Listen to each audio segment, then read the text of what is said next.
안녕하세요. 수업 요약 드리겠습니다. 일단 오늘 학교를 안 갔다고 하더라고요. 그래서 개교 기념일인가? 라는 거를 예상을 했는데 그건 아니었더라고요. 그냥 재량으로 교장 선생님 재량으로 하루를 끌어서 쓴 것 같은데 휴일로 그건 잘 모르겠습니다. 어쨌건 간에 School Foundation Day라는 단어를 조금 배워봤는데 뭐 School Anniversary도 괜찮고요. 근데 요거는 아니다라고 얘기를 하더라고요. 정확히 이해하고 있다는 거죠. 뭐가 뭔지.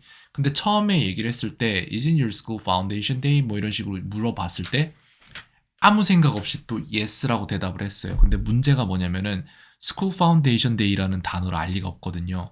그래서 그거를 제가 물어봤어요. 너 또 모르고 아무 말이나 막 한 거 아니냐 이런 식으로 한글로 물어봤더니 그렇다고 대답을 하더라고요. 본인이 스스로 계속해서 인지를 해야 돼요. 자기가 그렇게 하고 있다는 거를. 지금은 알아요. 본인이 그렇게 하고 있다는 거를.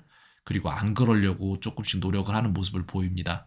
그래서 그런 모습의 결과물은 뭐냐면은 뭔가를 물어봤을 때 모르면은 I don't know 이런 식으로 딱 말을 해요. 근데 그 전에는 모르면 모른다고 대답을 절대 안 했었어요. 왜냐면 모른다고 말하는 게 무서우니까. 근데 그게 없어져야 돼요, 일단. 배우려면 모르는 걸 인정을 해야 됩니다.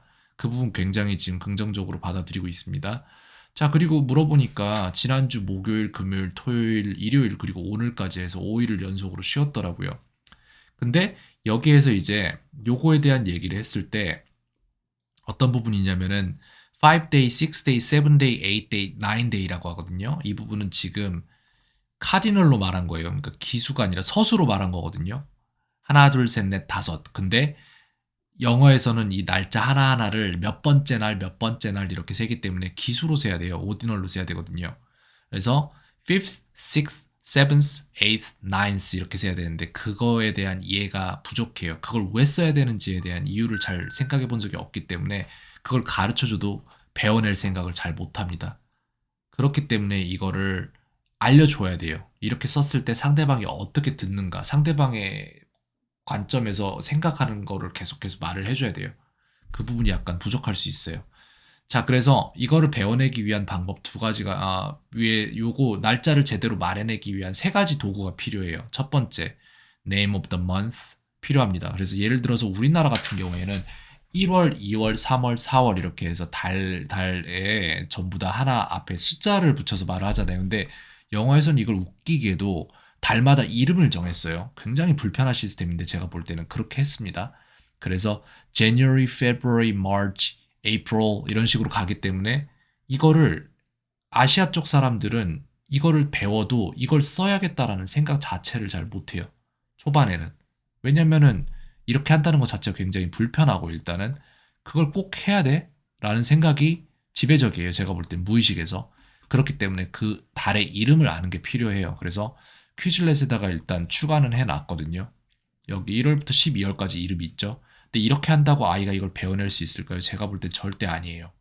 이거 어떻게 하시면 되냐면은 이렇게 할게요. 저희 문구점에 보면은 자석 테이프가 있어요. 이 자석 테이프랑 종이에다가 할 건데 종이에다가 이렇게 쓰는 거예요. 이렇게 해서 여기다가 1월 이렇게 쓰고 그 다음에 January가 있죠. 이것도 이런 식으로 쓰는 거예요. 자석 테이프로 이렇게 해서 냉장고에다가 붙이시면 돼요. 이렇게 해서 12개니까 12월까지 있으니까 한글로 12개, 영어로 12개가 들어가겠죠? 그렇게 해서 매일매일 이거를 흐트러 놓으세요. 그리고 아이들한테 이거를 나열하는 거 이렇게 흐트러 놨어요. 엄마가 이렇게 흐트러 놨어요. 제뉴얼이 여기 있고 예를 들어서 2월이 있고 여기에 February가 있어요. 이렇게 있으면 이걸 다 흐트러 놓으세요. 이렇게 냉장고 어딘가에다가. 그럼 아이들이 나중에 이걸 맞추는 게 숙제란 말이에요. 그러면은 이걸 이런 식으로 맞춰야겠죠? 자석이니까 슥슥 밀면서 하면 되잖아요. 그죠? 이렇게 해서 맞추게 하세요.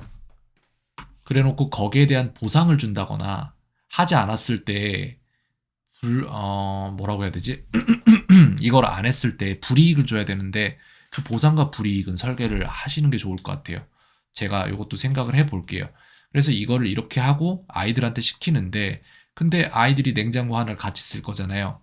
그러면은 어떻게 할지는 생각을 해봐야겠습니다. 일단 이걸 먼저 만드시면 좋을 거예요. 그렇지 않는 이상은 이걸 외워내지 못할 거예요, 아마도. 저도 영어를 계속 해왔지만 영어를 그냥 아무렇지 않게 말하면서도 January, February 이런 게 안 잡혔었거든요. 솔직히 해야겠다는 생각 못 했거든요. 제가 아이들 가르치기 전까지는. 굳이 이걸 말할 일도 별로 없는데. 그래서 그랬습니다. 그게 첫 번째예요, 재료. 그거는 저렇게 풀 거고, ordinal 이거는 있잖아요. 이거 같은 경우에는 제가 퀴즈렛으로 만든 게 있어요. 전에 이미 사이먼이 했었는데 그 부분도 다시 제가 보내드리려고 합니다. 그거 숙제를 조금 더 해야 될 것 같아요. 근데 이게 급선무예요. 이거 먼저 해야 됩니다. 그거를 한 다음에 how to say it 이걸 말하는 날짜를 말하는 두 가지 방법이 있어요. 그것 또한 배우면은 그 세 개가 갖춰졌을 때 비로소 몇 월 며칠이란 말을 영어로 할 수 있는 거예요. 예를 들어서 요 5월 5일이다를 말하면은 May the 5th가 되거든요. 그런 식으로 되는 거예요. 그렇게 돼서 날짜를 읽는 방법을 두 개를 또 배워야 됩니다. 근데 요거 하나 첫 번째 거 달성하기가 굉장히 힘들 거예요. 무작정 암기해야 되는 부분이에요. 그래서 힘들어요. 그래서 이런 식으로 일단 시작을 해야 된다고 생각을 하고 있습니다. 자석 테이프랑 종이로 해서 이렇게 붙여서 하시면 될 거라고 생각을 합니다. 그 다음에 다른 부분 또 뭐가 있었냐면은 I was in 시골이라고 말을 했어요. 근데 시골이란 단어를 모른단 말이에요. 근데 이게 문제점이 어디서 오냐면은 한국 사람들이 굉장히 많이 갖는 문제점인데 자기가 할 영어 말을 자기가 하고 싶은 말을 한글로 만든 다음에 이렇게 만들었죠. 그 다음에 그거를 영어로 만들려고 해요. 이렇게. 근데 문제는 시골이라는 단어를 모르잖아요. 그럼 여기서 이 문장은 더 이상 만들 수 없게 된 거예요. 한국 사람들이 가져야 되는 능력은 뭐냐면은 자기가 만들려던 한국말을 다른 종류의 한국말로 바꾸는 능력이에요. 나는 목요일날 할아버지 댁에 갔다. 할아버지 댁이라고 바꾸면 시골이 필요가 없어지잖아요. 그죠? 이런 식으로. 다른 우회 경로를 찾는 방법이 필요해요. 그게 아닌 이상은 사전을 갖고 다니면서 외국인이랑 얘기를 할 때 그 사전을 계속 잠깐만 기다려봐 하고 사전을 계속 찾아야 되는데 저는 이걸 실제로 했어요. 그러다 보니까 나중엔 이거 안 되겠다 싶어서 이 방법 우회 루트를 찾은 거고 다른 방법 또한 있습니다. 다른 방법은 이제 관계대명사를 이용하는 거죠. 목요일에 할아버지 댁에 갔다 이런 식으로 될 수도 있고 나는 목요일에 지난 목요일에 조부모님을 뵈러 갔다. 이거죠 아마? 이건가? 모르겠어요. 뵙다니까 이건가? 모르겠습니다. 그렇게 해서 이런 식으로 문장을 바꿔서 자기가 하고 싶은 말을 우회 경로를 찾을 줄 알아야 돼요. 이게 점점 빨라져야 됩니다. 이거 아마 사이먼은 지금 인지하지 못하고 있을 텐데 이게 뭔지를 아는 게 중요해요. 오늘 일단 이게 뭔지를 알려줬습니다. 계속해서 이 부분에 대해서 강조해 나갈 거예요. 그 다음에 사이먼이 또 했던 말 중에 I went to grandfather's house at Thursday라고 했는데 여기에서 지금 전치사를 at을 쓴 거잖아요. 근데 이 부분 같은 경우에는 저희가 전에 다뤘어요. 여기 보시면은 4월 18일 날 전치사에 대한 정리가 한번 끝났었어요. 근데 이게 아직까지 안 잡히고 있거든요. 안 잡히는 이유는 뭐냐면은 이렇게 말하면 왜 안 돼? 에 대한 일말의 무의식에다가 아무도 메시지를 안 줬기 때문이에요. 이렇게 말하면은 남들이 너를 이렇게 볼 수도 있어. 그건 틀린 거야. 라고 말을 해줘야 되는데 예를 들어 이걸 얘기를 이렇게 해줬습니다. 예를 들어서 아프리카에서 너네 반에 온 전학 온 어떤 남자애가 있는데 그 애가 너한테 우리 반에는 여자애가 7개 있어 라고 말했어. 그러면 이거는 맞는 말이야? 그랬더니 아니라고 하더라고요. 어디가 틀렸어? 그랬더니 이게 틀렸대요. 명으로 바꿔야 된대요. 똑같은 거라고 얘기를 해줬어요. 네가 이렇게 말하면은 외국 사람들이 그런 입장으로 너를 대할 수가 있어. 어떻게 볼 거냐면 너한테 뭐라고도 안 하겠지만 근데 얘는 이걸 이렇게 말을 안 해. 이렇게 얘기할 수 있어. 그러니까 그렇기 때문에 우리가 이걸 구분을 해줘야 된다라고 얘기를 했습니다. 입장 바꿔서 얘기를 해줘야 돼요. 안 그러면은 못 알아들을 확률 굉장히 높습니다. 그냥 의식이 듣자마자 바로 무의식으로 묻어버리는 거예요. 마치 들은 적 없는 것처럼. 그래서 이거를 고치게 하려면 이런 식으로 비유를 해줘야 돼요. 계속해서. 그 다음에 How many days did you stay there? 했을 때 이 전치사 또 생략한 부분이 있었고요.